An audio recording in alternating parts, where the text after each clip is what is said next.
Friction বা ঘর্ষণ। Friction বা ঘর্ষণ হচ্ছে যখন একটি তল অপর একটি তলের গতিকে বাধা দেবে, সেটাই হবে ফ্রিকশন। ফ্রিকশনের বড় উদাহরণ হচ্ছে গাড়ি। চাকার উপরেই ভর দিয়ে চলে না, চাকা রোটেট করে বলে তবে গাড়িটা মুভমেন্ট করে, ঠিক কি না? তো চাকার সাথে রাস্তার কি সম্পর্ক? রাস্তা কি করবে? চাকাটাকে যেতে দেবে না। যেতে দেবে? রাস্তা কি করে? চাকাটাকে যেতে দেয় না।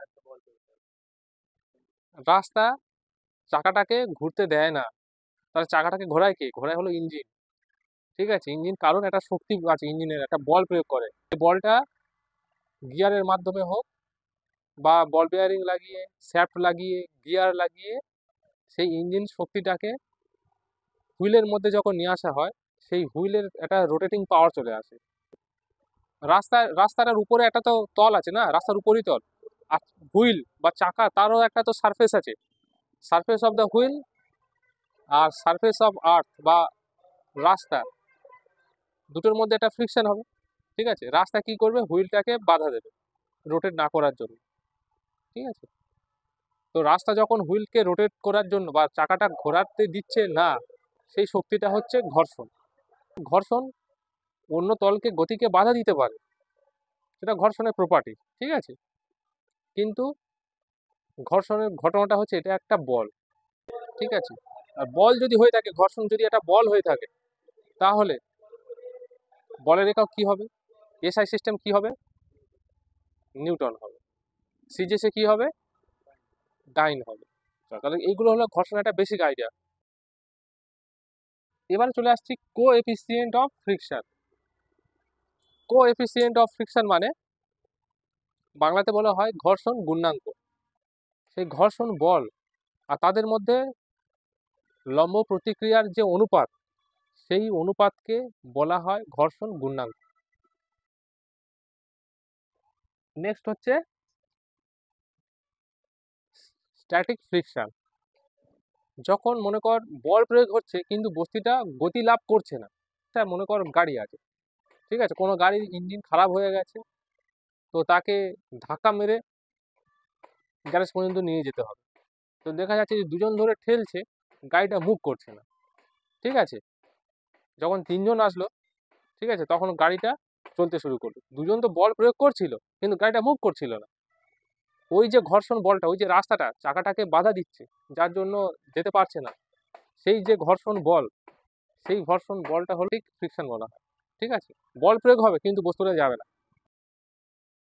নেক্সট আসছি স্লাইডিং ফ্রিকশন। স্লাইডিং ফ্রিকশন মানে চলক ঘর্ষণ। যে বলটা প্রয়োগ করলে আমি বস্তুটা গতি লাভ করবে, মানে ঘর্ষণকে, স্থিত ঘর্ষণকে ওভারটেক করবে, অতিক্রম করবে, এবং বস্তুটা স্থির থাকবে না, বস্তুটা মুভ করবে, সেই পরিমাণ বলকে বলা হয় স্লাইডিং ফ্রিকশন বা চলক ঘর্ষণ। কোনো যদি প্রবলেম আসে, সেই প্রবলেমটা গল্পটা থেকে শুনিয়ে দেবে, দেওয়ার পর অপশান দেবে। ঠিক আছে, যে এটা কোন type of friction, which type of friction. এই হলো গল্প, মোটামুটি বেসিক ধারণা।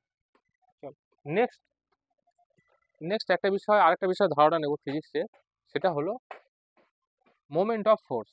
মোমেন্ট অফ ফোর্স মানে বলা হয় বলের ভ্রামক।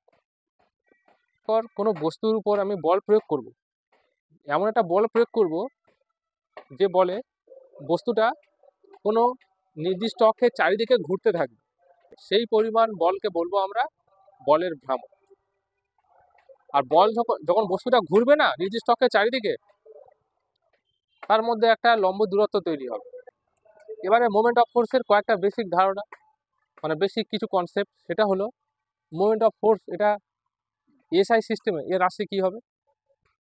যেহেতু এটা একটা বল, আর যেহেতু এর সাথে লম্ব দূরত্ব রিলেটেড আছে, সেই জন্য বলের ভ্রামক বা মোমেন্ট অফ ফোর্সের এসআই সিস্টেমে এর ইউনিট হবে নিউটন পার মিটার। ঠিক আছে, এটা যদি সিজিএসে করা হয় তাহলে কি হবে?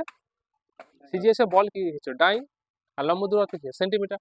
ডাইন পার সেন্টিমিটার। তো বলের ভ্রামকের ঘটনা হচ্ছে মোমেন্ট অফ ফোর্স বা বলের ভ্রামক, এর একটা নির্দিষ্ট মান আছে, মানে কত নিউটন আমি প্রয়োগ করছি, প্লাস এর একটা দিক আছে, নির্দিষ্ট দিক আছে। তো সেই জন্য যার দিক থাকে আর নির্দিষ্ট মান থাকে, সেই সমস্ত কোয়ান্টিটি বা রাশিকে কি বলা হয়?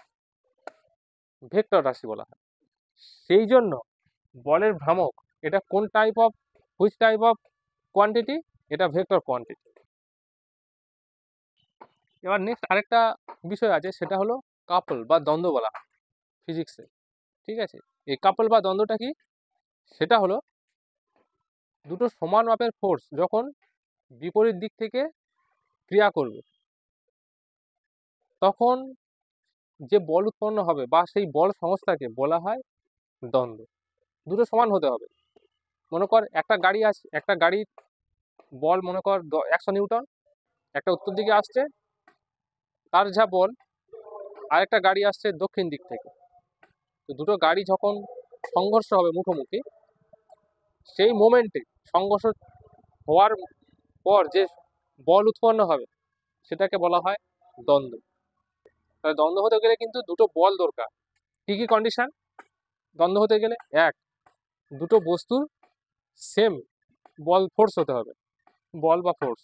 2 নম্বর, আর কি হতে হবে? বিপরীত ডাইরেকশন হতে হবে। সেন্টার অফ মাস, ভর কেন্দ্র হলো বস্তুর এমন একটা বিন্দু আছে, এই ধর মনে করো আমার হাতে একটা পেন আছে, ঠিক আছে? তো এই পেনটাকে আমি এমন একটা জায়গায় ক্রিয়া করব যেটা এই রৈখিক গতি লাভ করবে, এমন একটা বিন্দু, ঠিক আছে, সরলরৈখিক গতি লাভ করবে, সেই বিন্দুটা হবে ভর কেন্দ্র। মনে করি এটা পেন আছে, দেখ পেনটাকে আমি যদি এখানে বল প্রয়োগ করি না, যদি আমি এই জায়গাটা বল প্রয়োগ করি তো এইদিকে চলে যাবে, কিন্তু যদি আমি সাইডে বল প্রয়োগ করি হালকা বেঁকে যাবে, সরল দূরত্ব পাবেন। সেই জন্য এমন একটা বিন্দু থাকতে হবে যে বিন্দুতে ক্রিয়া করলে তবে কিনা সে সরল গতিতে যাবে, সেই পয়েন্টটা হবে সেন্টার অফ মাস। নেক্সট ওই ধরনের আরেকটা আছে সেন্টার অফ গ্র্যাভিটি বা ভার কেন্দ্র। দেখ ভার কেন্দ্র হলো এমন একটা বিন্দু যে বিন্দুতে বস্তুটা সমস্ত ভর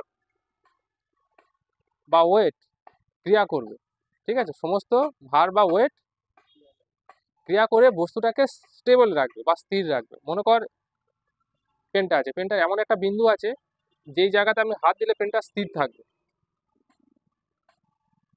পেনটা স্থির আছে, এইটাই হলো পেনটার ভার কেন্দ্র, সেন্টার অফ গ্র্যাভিটি। ঠিক আছে, এইটাই হলো সেন্টার অফ গ্র্যাভিটি। কিন্তু আমি যদি বা হাতটা এখানে সরিয়ে রাখি, এটা আমি কিছুতেই রাখতে পারবো না, পড়ে যাবে। ঠিক আছে, এখানে সামনে রাখলেও হবে না, সেও পড়ে যাবে। কিন্তু এমন একটা বিন্দু আছে, এই বিন্দুটা এইটাই হবে সেন্টার অফ গ্র্যাভিটি, স্থির থাকবে। ঠিক আছে, এটাই সেন্টার অফ গ্র্যাভিটি। বোঝা গেল সে কনসেপ্ট? আজকে এইগুলো বললাম। আচ্ছা, এখান থেকে কি কি তোর আইডিয়া হতে পারে? কোনো ঘটনা তোকে দিয়ে দেবে, দিয়ে তোর অপশন থাকবে যে এটাকে কি কি কি বলা হয়। ঠিক আছে, পুরো বেসিক কনসেপ্ট।